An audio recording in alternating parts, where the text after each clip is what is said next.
অনুচম কিচেনলৈ সকলোকে স্বাগতম জনাইছোঁ। যিহে গৰম পৰিছে, কিন্তু কেতিয়াবা যদি ৰুটি খাবলৈ মন যায় তেতিয়াহ'লে ইমান এলাহ লাগে, ৰুটি বনাবলৈ মন নাযায়।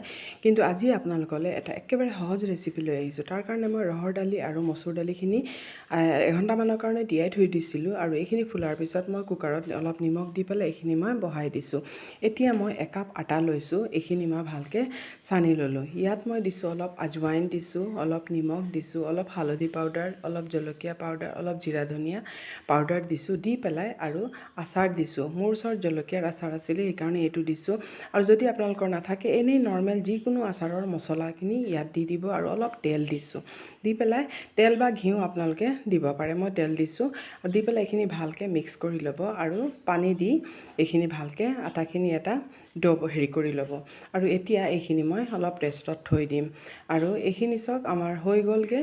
মই 20 মিনিটমান থৈ দিছিলোঁ, আৰু এইখিনি হোৱাৰ পিছত এতিয়া মই ৰুটিখিনি বনাই ল'ম।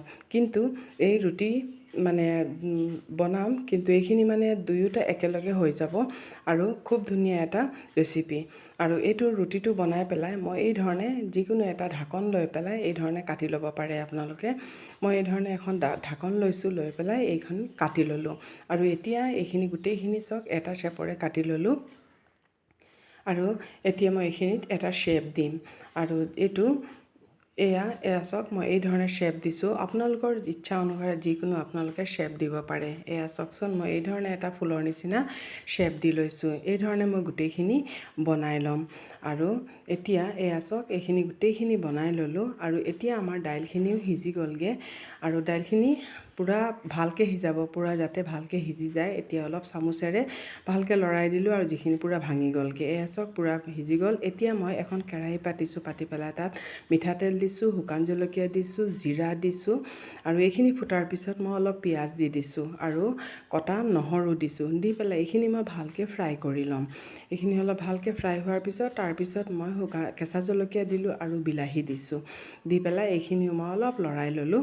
আৰু এতিয়া মই ইয়াত জিৰা ধনিয়া দিছোঁ, আৰু জলকীয়াৰ গুড়ি, হালধি গুড়ি, নিমখ, তেজপাত দি পেলাই এইখিনি মই খুব ভালকৈ লৰাই পেলাই এতিয়া মই ঢাকি পেলাই থৈ দিম, যাতে এইখিনি অলপ ভালকৈ সিজি যায়গৈ। আৰু চাওক এইখিনি অলপ সিজি গৈছে। এতিয়া অলপ চামুচেৰে এই ধৰণে ভাঙি দিব, তেতিয়া গোটেইখিনি ভালকৈ এটা পেষ্ট হৈ যাব। আৰু এইখিনি ধুনীয়াকৈ মই ভাঙি দিলোঁ। ভঙাৰ পিছত এইখিনি পূৰা ধুনীয়াকৈ চাওক এইখিনি পেষ্ট হৈ গ'লগৈ। আৰু এতিয়া মই বইল কৰি থোৱা দাইলখিনি ইয়াত মই দি দিম। দি পেলাই এইখিনি অলপ ভালকৈ লৰাই দিম, যিহেতু দাইলখিনি অলপ বেছি ডাঠ হৈ গৈছে। আৰু এতিয়া দাইলখিনিত মই অলপ পানী ব্যৱহাৰ কৰিম, বহুত ডাঠ হৈ গৈছে। কাৰণ এতিয়া মই যিটো ৰুটি বনাই থৈছিলোঁ সেইখিনি মই ইয়াত দিম, সেইকাৰণে ইমান ডাঠ দাইলত নিদিব। কাৰণ ৰুটিখিনি দিয়াৰ পিছত এইখিনি অলপ শুকায়ো যাব, সেইকাৰণে অলপ পনীয়াকৈ ৰাখিব। এতিয়া মই অলপ উতল অহালৈকে হেৰি কৰিছোঁ, আৰু অলপ গৰু ঘিউ দি দিছোঁ। আৰু দি পেলাই এইখিনি পূৰা যেতিয়া উতল আহি গ'ল, আৰু ফ্লেমটো অলপ হাই কৰি পেলাইহে এই ৰুটিখিনি দিব। নহ'লে যদি ফ্লেমটো ল' থাকে, নহ'লে ৰুটিখিনি খুলি যাবগৈ। সেইকাৰণে আৰু একেলগে দি নিদিব, আৰু চাব ফটককৈ লৰাই নিদিব, অলপ দেৰি এই ধৰণে উতলিব দিব, তাৰপিছতহে লাহে লাহে লৰাব।